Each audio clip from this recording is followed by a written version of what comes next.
დღეს საკრებულოს კომისიაზე იმსჯელეს იმაზე, რომ მალე მუნიციპალიტეტის საკუთრებაში არსებული 17 ერთეული გზა და ხიდი სახელმწიფო საკუთრებაში გადავიდეს. ასევე კომისიის წევრებმა განიხილეს ქალაქ ოზურგეთში დოლიძისა და ჭავჭავაძის ქუჩების კვეთაში საგზაო ნიშნების განთავსების საკითხი. ინფრასტრუქტურის კომისიის თავმჯდომარემ კოლეგებს იმ ადმინისტრაციული ერთეულების ნუსხა გააცნო, სადაც ავტოსადგურის არარსებობის მიუხედავად თვითნებურად ხორციელდება საქალაქთაშორისო და საერთაშორისო მგზავრთა გადაყვანები. როგორც კომისიაზე აღინიშნა, საკითხი უახლოეს მომავალში სამართლებრივ ჩარჩოში მოექცევა.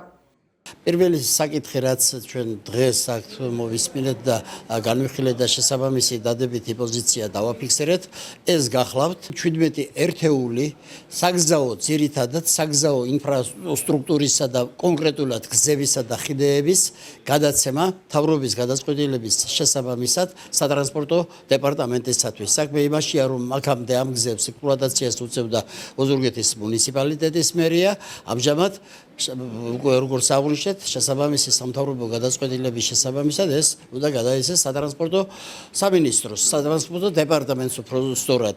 ამით გაუმჯობესდება თავად გზების და ხიდების მომსახურების ხარისხი.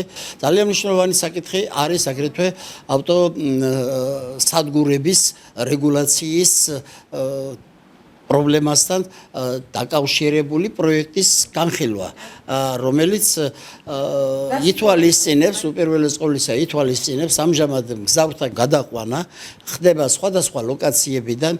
იქ ეს ლოკაციები არ არის შესაბამისობაში მოქმედ კანონმდებლობასთან, რა თქმა უნდა, შევა როგორც ასე ჯიხურის მგზავრთა მოსასწრების მოწყობა, იქ ადგილობრივი განათების მოწყობა, ხომ არის ზოგჯერ საღამოს საათებში გადის, განსაკუთრებით ზამთრის პერიოდში ან დილას ადრე გადის, ასე რომ ყველა პირობა უნდა შეიქმნას მგზავრთა უპრობლემო და უსაფრთხო გადაყვანისათვის.